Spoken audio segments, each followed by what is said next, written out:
Well, hello and welcome to episode 1 of the Bold Entrepreneur, as I'm calling it, interview show. And on my very first episode, I was privileged to have Mike Thomas, also known as Mike from Maine, who most of you will know as the kind of godfather of doing interviews on the net. He's done over 600 at the moment. I was privileged to be one of them. So I thought it only appropriate to ask him to be my first interview subject. So he talks about what he's learned by doing interviews and why it's been so profitable to his business, and some interesting stories along the way. So I hope you enjoy it. Here's Mike. Hi everybody, and today I'm talking to Mike Thomas. You might know him as Mike from Maine. So welcome, Mike. Thank you very much for having me on your show. Okay, I appreciate you being on, and must be interesting being on the other side for a change. It's definitely, I have to remind myself that I'm a guest sometimes and not try to take control. But yeah, it's weird being on the other side of the camera. Yeah, you can take control as much as you want. So I'm guessing that most people that will watch this will know you already from your show, but for those who don't, perhaps you would give us a bit of a Who is Mike from Maine rundown.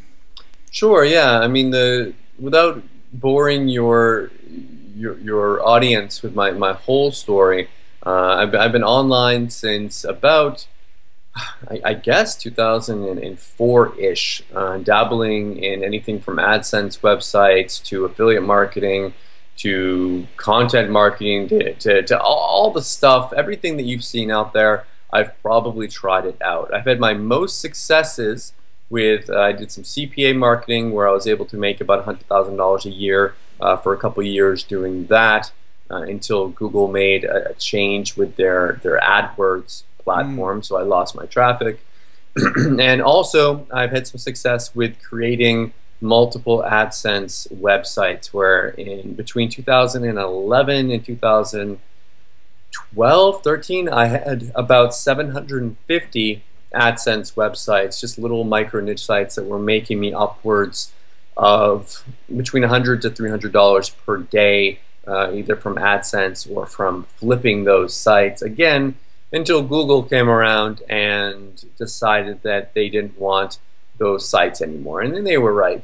They were crappy little sites designed to make money from AdSense. So after that, after that, for what people know me for now is I do interviews and reviews about internet marketing products, and it's pretty much a business model that revolves around building an email list and then pre-selling and then reviewing products. Sometimes I do interviews, sometimes I do just a preview video if I'm not able to do an interview about it. Just telling people, hey, this product is going to go live at this time. Come back, grab it. You'll get some bonuses along with it.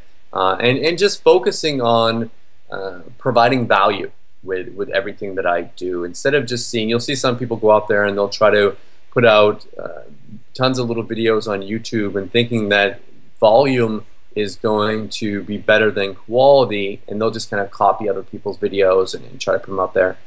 That's a short-term business model. Mine is a long-term business model where I want to have people coming back to me over and over again, trusting me, and not just me trying to make a quick buck. At the same time, I'm very transparent with what I do. People know that I'm going to be talking about products on my show, and that if they buy through my link, that I'm going to get an affiliate commission. There's no kind of like secret there about it. But it's a business model that's been slow to get started with. I had many months where I was making $500, $1,000, maybe sometimes even negative income from these months. But now, after about 2 years of doing it, maybe 2.5 now, I'm getting up to where I'm averaging anywhere from $15,000 to anywhere from between 30, depending upon if I do some extra stuff like a product launch as well, up to $55,000 per month from this business model, and I love it. So that brings us up to today.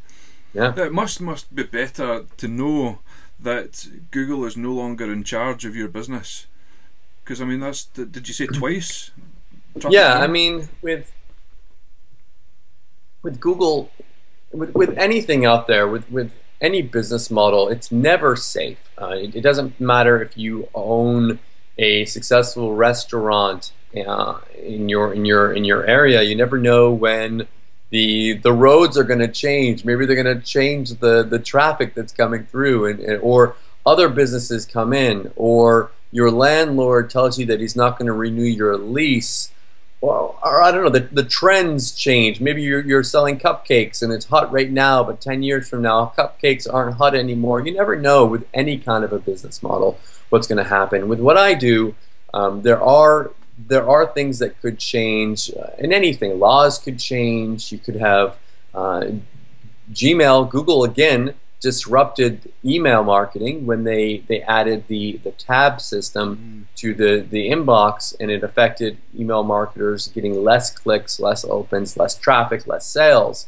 But you have to kind of roll with the punches, and it's the people that can adapt and are thinking about this with the whole long run in mind, aren't just taking all of their money and spending it. That's kind of one of the reasons why I've been able to survive so long, is because when I was making money back in 2007, 2008, I mentioned I was making about $100,000 a year from CPA marketing. I didn't just take that money and spend it. I didn't go out and buy a nice car, big screen TVs. I took that money, I put it in the bank, and that $100,000 was able to support me from between 2008 until 2000 and I believe 13, when I started making good money again.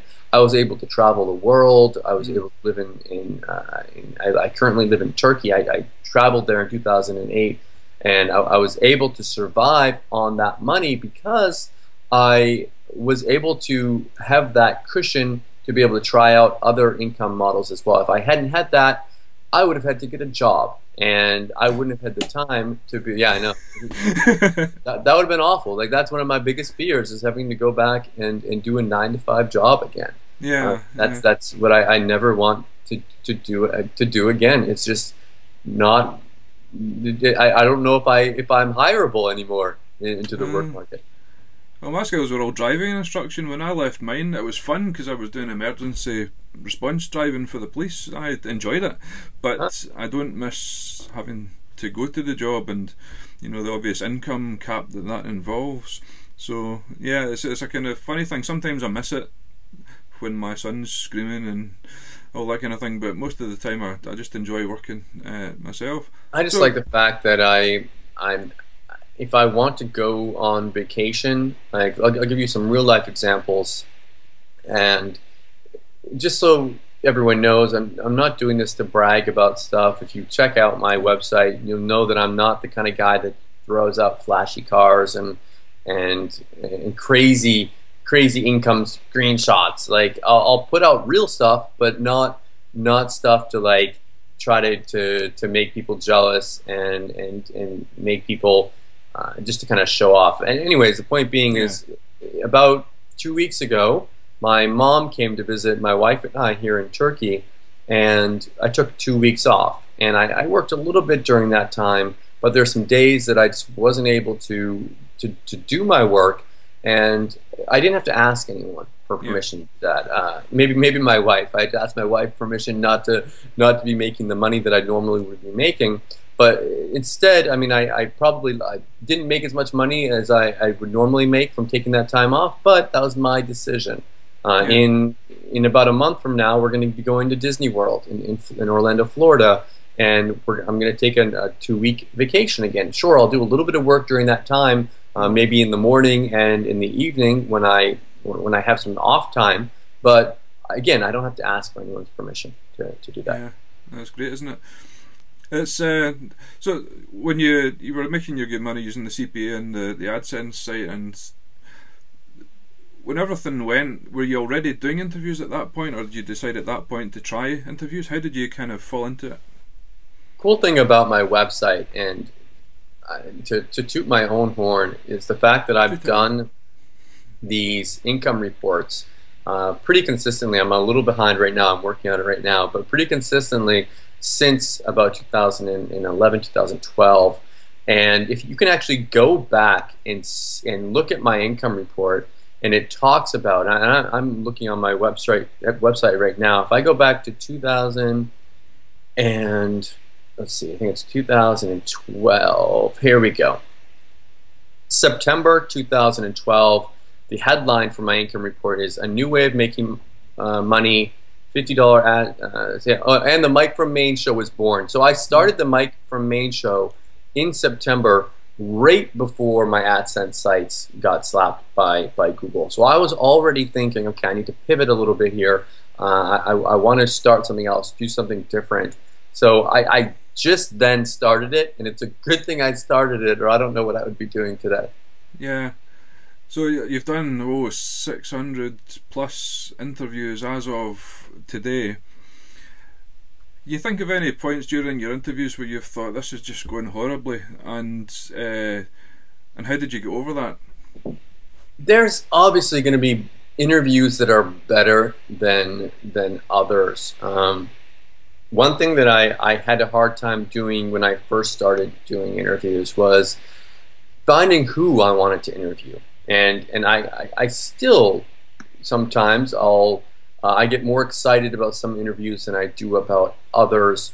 Were there ones that I thought were going horribly? Yes, there was one interview where I cut the guy off because he obviously hadn't used the product that he was talking about, and it was just like I was asking him basic questions about it that I knew the answers to, but I wanted to make sure that my audience knew the answers to, and he didn't even know. Yeah. And I was just like trying to lead him, trying to help him out. I didn't want to be a jerk. I don't interview people to put them on the spot, but at the same time, he wasn't. It just wasn't something that I wanted to publish to my audience. That being said, there are interviews from way back where I've had guys on that were people I wouldn't interview today. So there's people I'm looking back right now. People that definitely would not have on the show now, or topics that I wasn't interested in, that I wouldn't do it again. But I think after a while you kind of you start figuring out what's interesting for you. So maybe you're really interested in, and even not in the internet marketing niche, maybe you're in another niche, the weight loss niche. Maybe you really want to interview people about weight loss, and set up a website all about people who have gone on different weight loss plans and lost weight with them. You could do that and sell their weight loss programs through an affiliate link on your show, or use that as a way of generating traffic and have your own products that you sell, or have advertising on the side. There's tons of ways. Interviews in themselves are just such an amazing way of creating content. You don't have to sit there at your computer and go, oh geez, like if you have like a podcast or something, what am I going to talk about today? What's the topic going to be? I don't know anything. I'm new at all this. You just get someone else to create your content for you, and you learn at the same time. But to answer your question, yes, I've definitely had times when the interview was maybe going poorly.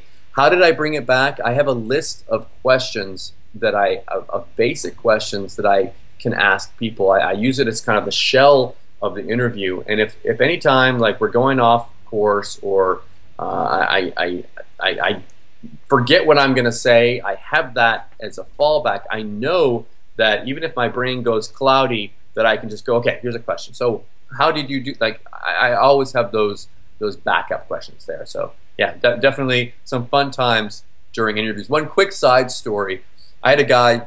I won't name his name because my guests' confidentiality is very important for me. They're my guests on my show, and I've told him that I've told people about this. He's fine as long as I don't use his name. I had a guy that was arrested while he was on my show. So I was interviewing him, and we hear a knock on the door, and a police officer comes in with the whole badge here, and he's like, okay, bye, and he shuts off the camera. I'll tell you that the guy that I was interviewing was scared. So he was very, very scared, and later on we laughed about it, but I definitely felt bad for him. He was arrested. I think he was on parole for something. He had done something with drugs when he was younger, but he was clean now, and they were checking up on him. So definitely some interesting experiences. Babies walking through, not babies, people with babies in their arms walking through I've had my wife who thought that in the background people couldn't see the floor, and she was cleaning the floor in the background on her hands and knees, and I'm sitting there in the interview, and I know that the person who's I'm interviewing can see her as well, and I'm just like, are we just gonna pretend this isn't happening? Like, what's going on here? But yeah, crazy stuff. Everything's gonna happen. We do these interviews from home, so it's life happens. That's why I'm careful to not have a background.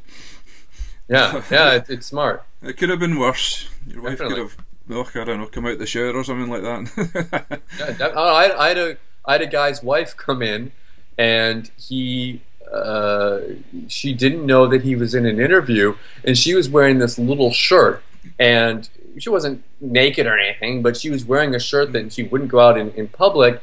And he asked, and she opened the door, and she was, oh, sorry. And he asked me later on, he's like, Mike, can you just make sure that like nothing's showing in the interview? And I was like, don't worry, man, I'll make sure. And it was fine. But it's I think important points there are that things are going to happen, and also your guest again is your guest, and you need to treat them that way. If you have a show where you want to bring people on and then try to make them look bad, you're probably not going to last very long as an interviewer. But at the same time, you don't want to bring people on and just be like, you're the best person in the world, and be, I don't know, like you want to ask them good questions, but at the same time not try to attack them, as though you're not going to make friends that way. And that's important. You ever think about doing a gag reel? Yeah. You should try that one day. Should I could. With some goofy music.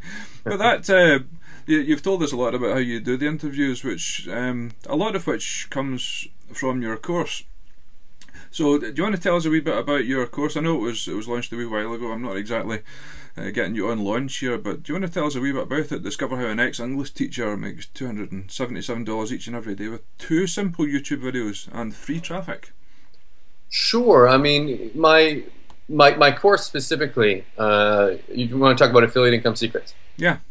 My course specifically is about pretty much the basic model that I use and how I'd gone from zero to where I am today, using pre-sell videos and review videos. And that's what an interview is. And one thing I want people not to be scared of is people think that when they see what I do, they'll think that, okay, it's all about the interview. Like the interview is his business model. Well, the interviews definitely help. And anyone who wants to do interviews, I highly recommend it, but it's not all about the interview. All the interview is it's a way of pre-selling an offer with a high quality piece of content. You can pre-sell an offer with an email, you can pre-sell an offer with just a video talking about what the product is going to be. So I don't want people to be scared about that. In the course, I talk about how you can go out there and you can build your list with free traffic. Ways I build my list with free traffic. I have YouTube videos. Every time I put my videos up there, I get free traffic from YouTube coming in.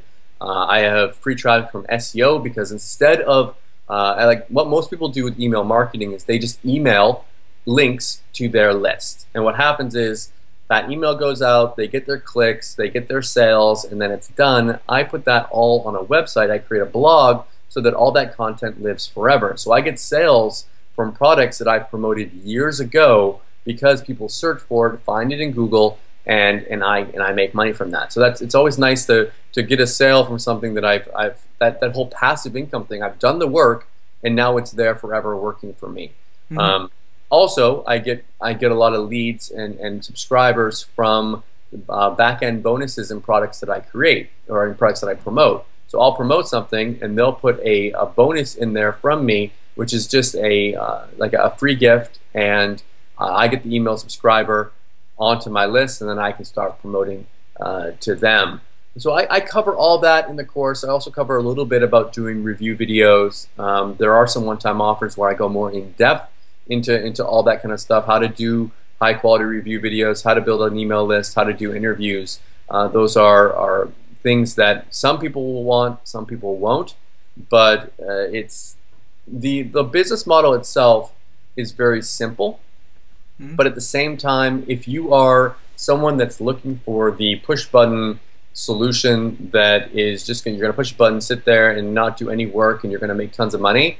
This isn't for you, and nothing is for you. People will sell you that all day long. You're a buyer. Like, everyone wants to sell you that because that's what you want. I want that. If you came to me with a course and you're like, Mike, all you have to do is push a button one time a day, and that's it, and you're going to make $500 a day doing that, of course I would buy that. I would pay you $100,000 for that course right there, and it would, but it just doesn't exist. So I teach a real business model that not only I use. I'm not the only person doing this. There's other people out there. HandFan is another person that does the interview review model. He's very successful with it. There's some other guys out there. There's other people that are doing kind of a mix of it. Stephen Gilbert does review videos. He does some interviews sometimes. There's people that they'll do interviews once in a while. I think what differentiates what I do is that I've been very consistent with interviews. For the first 2 years, I did them pretty much 5 times a week. So I was publishing. Now I'm easing back a little bit. I'm doing them probably anywhere from 3 to 5 times a week now. So depending upon my schedule, depending upon what's out there. But I think in general, if this is a business model that you want to get into, you need to be prepared to do at least 3 a week. And just the more that you can do in the beginning, the more you can get used to it, the more that people are going to see that you're serious about this. Whether you're doing interviews, whether you're doing review videos, whatever, it's going to be better for you in the long run. And I cover all that inside of Affiliate Income Secrets. Yeah, obviously I've been through it. What do you think of it? Yeah. Oh, very impressed. The first bit where you give the 12 steps about basically how your business is set up into the kind of 12 things that you're always thinking about or that you have in place. Obviously that was very interesting. The second part went on to the overview of how you do your reviews and interviews and stuff like that. And obviously I got the OTOs because I wanted to learn more about how to do reviews. And since, I got it a couple of days ago, I've done 2 reviews and this is my first interview. So I'm not hanging about with it. Good, and it's people like you that actually take action and do the things. I think the biggest problem with all these courses, and there's people that will say, oh, all the courses out there, none of them work, they're all BS, they're all scams. Some of them are scams. Some of them are just like blatant courses that are just meant to sell, and there's no value in them, and they suck. But there are ones out there that are very, very good and have very, very good information. But the problem is, and I'm guilty of it as well, is I'll get one of these courses, and then I get distracted by the next shiny object out there. I'm like, or something will come up, and they're like, well, you need to learn how to do a Facebook ad, and I'm like, oh crap! Like I don't know how to do this. I don't know what to do there. The best thing to do for anything that you want to learn out there, if you really want to learn something, find someone that is doing what you want to do and approach them about coaching. It's really, I think that it's the best way, either coaching or consulting. Just get their time, because they're going to be able to answer all the little questions that you need answers to. I have coaching students, and I'm not here to pitch my coaching program, but I have students that have gone through, and Bombdad Sky, maybe you're aware of who he is. Yeah, he went through my program, and he's now making anywhere from $200 to $300 per day. He puts out income reports now. He does a very similar business model. He doesn't do interviews. He does, because he's from Iran. He has an accent.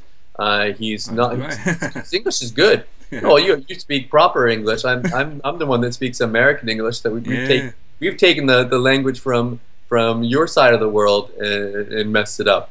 But yeah, he's taken the model, and he does very well with it now. So I think the point is that people that are willing to go out there and put a little bit of effort in, and are willing to to understand that it's not going to happen overnight. You're not going to go out there, create a review video, and start making money. If you make a sale in your first review video, congrats. If you don't have an email list yet and you've made a sale on it, then I'm surprised. The whole idea of doing review videos and interviews is that you can get used to doing it. You can get your name out there. You can start networking with people, getting to know people. You can get comfortable with the whole way this all works. And then once you start building your email list, and I know it sounds, the scary idea of creating your own product comes up, which you've obviously done. I've interviewed you about it. But I'm sure that when you created your product, was it AW Mate? Is that the Automate? Yeah. Automate. Yeah. When you created that product, how many sales did you get? About 200? Yeah, about that. And after that, did you make any money from that email list? Yes, small amount, but yeah. If you had used, and I'm 100% sure that if you had used my promotional strategy of pre-selling with video and of doing review videos with them, that you would have made double or more what you made from that email list. It's just the people get lazy. I see a lot of product creators go out there and they'll create a product and they'll make a little bit of money from it, and then they have no idea what to do with that list. They're afraid of mailing them because oh no, people are gonna unsubscribe. People are they're not gonna like that I'm promoting to them. Well, I've unsubscribed from email lists because they didn't promote to me. I was like, you're a marketer. You're doing stuff that I want to learn about. Sell stuff to me that's gonna help me. As long as you're not promoting some BS pyramid scheme, MLM product that is just going to be completely not helping them at all, you're doing them a disservice by not selling to them. If they don't buy it through you, they're going to buy it through someone else. But it's your job to be kind of a guide for your email subscribers. And if you guide them to the right products and you deliver them value by doing review videos and or doing interviews, if that's what you want to do, then you deserve the commissions that you get for promoting those products. And people are happy to give you those. I have people who email me and they're like, Mike, did you promote this product? And I'm like, no. They're like, well, I'm going to buy it. Can you give me your affiliate link so I can get it through you? And I'm like, sure. I'm like, thank you. And I'm very thankful as well. And I'm like, thank you. I really appreciate you reaching out to me to do that. That's really kind of you. But yeah, it's an amazing business model. I'm happy with my business and my way of life. Yeah, I mean it's doing review videos.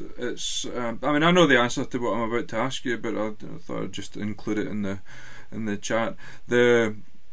Doing the review videos, I mean, you don't need much experience to do that. I mean, as long as you can get a copy, and if you can't get a review copy from the product creator, you can always just buy it and do a review. You can do that. Most of the time, in the beginning, the hardest part of doing this whole model is in the beginning, no one knows who the heck you are. Yeah. And if you email a product creator and or Facebook message them or Skype them and say, hey, can I get a free copy of your product? You might get ignored. They might say no. That's going to be the hardest part, and that's why I recommend setting up a blog and having a place where you do your reviews, so you can send them a link and say, look, I do this. I have a blog where I do this. I'm actually putting out these reviews. I'd say 9 times out of 10, if you include that in there, you're going to get a response, because they're going to be like, okay, maybe you can't send any sales. Maybe you can only send a couple sales.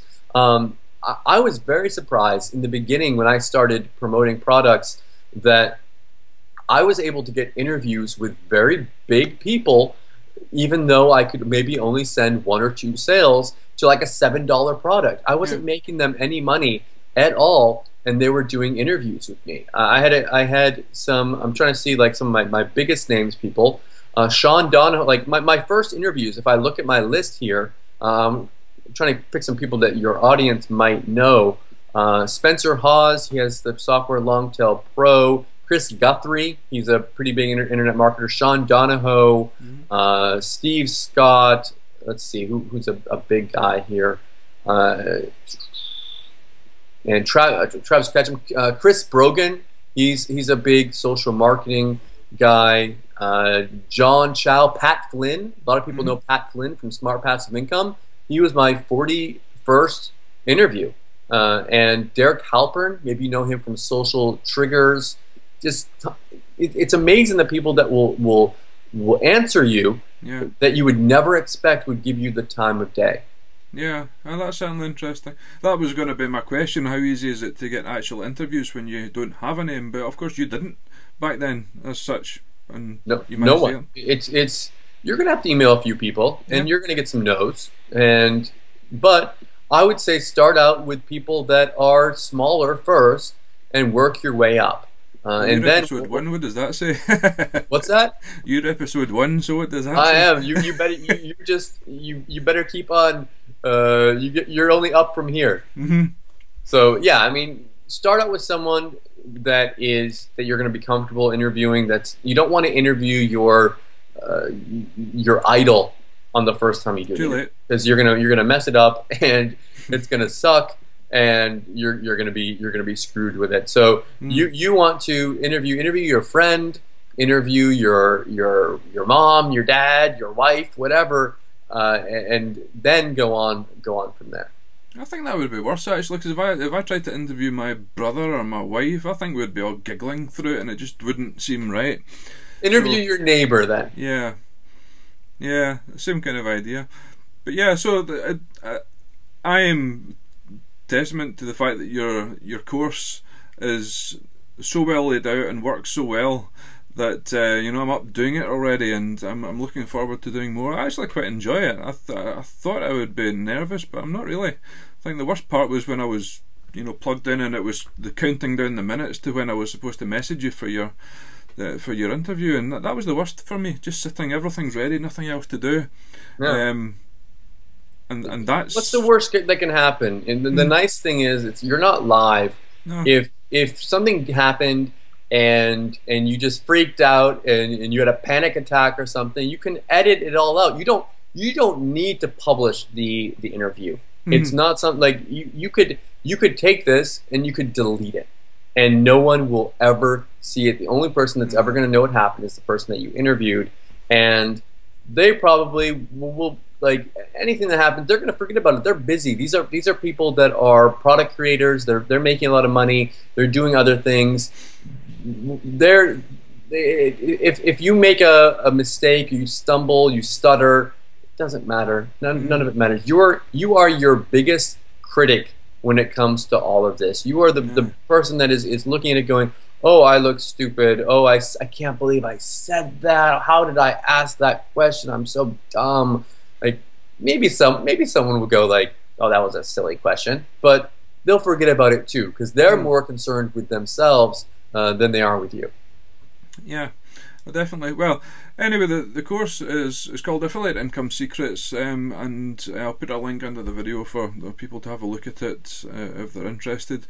I, of course, recommend getting the upsells as well, but you can learn everything you need to know at a basic level from just the front end product, how you set up your business and the overview. But certainly if you want to go deeper, the upsells would definitely be a good idea. Is there anything else that I've missed that you wanted to mention about the product? I mean, just that I would tell people don't buy it if they're not going to actually go through it and implement what's inside of it. It's going to waste your time and your money, and I could care less about taking your money if I'm not going to give you something in value in return. It might sound like marketing talk to you, and you're like, oh, he's using reverse psychology on us, but it's true. Like I'm successful enough as it is with what I'm doing, and I don't need. It's nice that I've come to a point where I don't need all the money that could possibly come in. I could be making more money from my business right now. I could be monetizing it even better, but I'm just trying to focus on providing value and actually helping people now. And if you want a business model that is real and that is working for me and other people, it's not just me. It's not like I have special magic powers.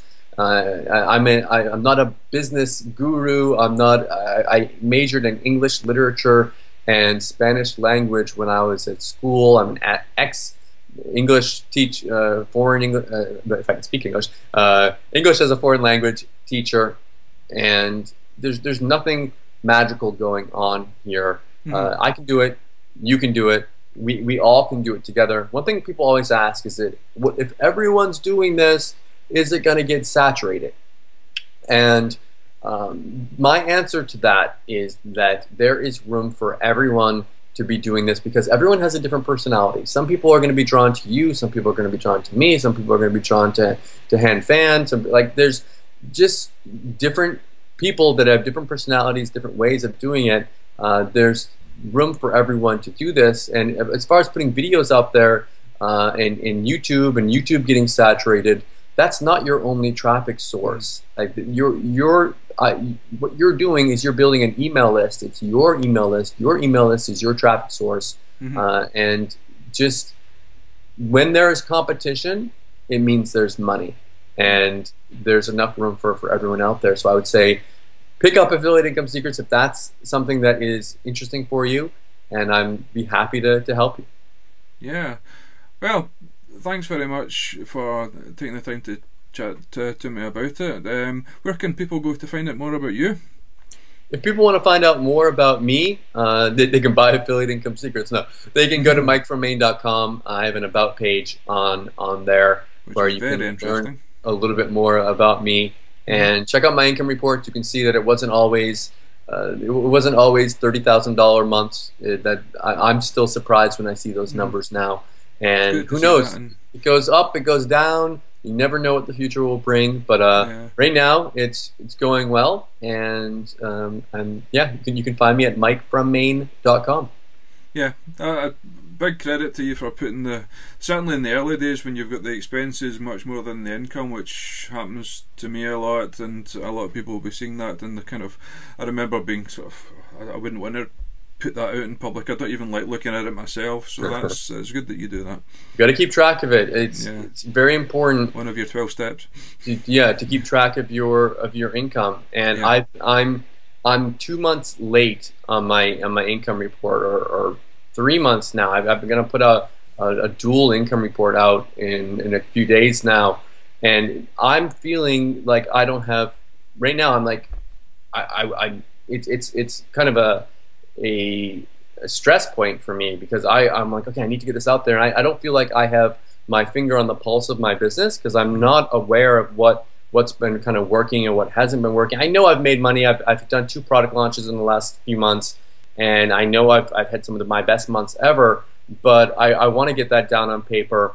And it's just, for me, I don't just do those income reports for my audience. I also do it for me, and especially in the beginning, I did it much more for me, and I know there's selfish reasons for doing it.